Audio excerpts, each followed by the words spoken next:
मध्य प्रदेश के खरगोन जिला मुख्यालय से 65 किलोमीटर दूर कसरावत तहसील में पीपलगोन के समीप ग्राम भटियाड़ में नर्मदा तट पर एक अलौकिक संत सियाराम बाबा विराजते हैं। ग्रामीणों के अनुसार काठियावाड़ गुजरात से आए 17 वर्ष की उम्र में घर त्याग कर दिया था और 5 वर्षों तक तीर्थाटन करने के बाद 22 वर्ष की उम्र में सन 1955 में नर्मदा परिक्रमा करते हुए ग्राम भटियाड़ पहुंचे थे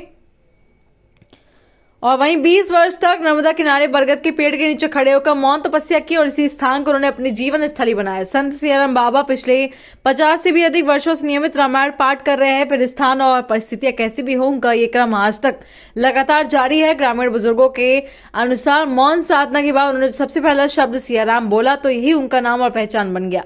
वर्तमान में ये नाम और संत देश प्रदेश के करोड़ों लोगों की आस्था का केंद्र बना हुआ है। अब प्रतिदिन देश भर से सैकड़ों श्रद्धालु सियाराम बाबा के दर्शन कर आशीर्वाद प्राप्त कर रहे हैं। किसी भी श्रद्धालु से 10 रुपए से अधिक की दान राशि नहीं लेते और अधिक राशि देने पर तत्काल लौटा देते हैं। श्रद्धालु भक्ति भाव से जो भी खाने पीने की अन्य चीजें बाबा को समर्पित करते हैं वे तुरंत लोगों में बांट देते हैं। यहाँ तक कि उनके आश्रम के नर्मदा नदी के डूब में आने के बदले लगभग 2.5 करोड़ रुपए की मिली मुआवजा राशि को भी नागल भाड़ी भिलट धाम मंदिर के निर्माण और यात्रियों की सुविधा के लिए दान कर दिया।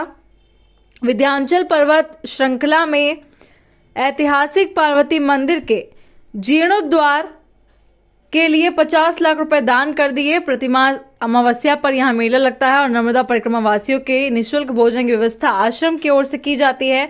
एक लंगोट पर पूरा जीवन गुजारने वाले सहज और अलौकिक ऊर्जा से भरपूर संत सियाराम बाबा के पास अपना कुछ भी नहीं है और भक्तों को देने के लिए उनके पास आशीर्वाद और प्यार है। उनकी तपस्या श्रद्धालु ही नहीं, संत और कथावाचक भी प्रभावित है। उनके दर्शन करने पहुंचते हैं।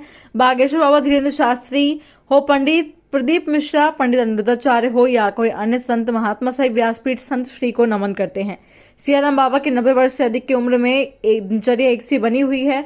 रामायण पाठ करते हुए ज्यादातर मौन रहकर श्रद्धालुओं पर अपनी कृपा बसा रहे हैं। ऐसे ही निमाड़ की धरती संत सियाराम बाबा से अलौकिक संत को पाकर धन्य हो चुके। सनावद से दिलीप बिरला की रिपोर्ट।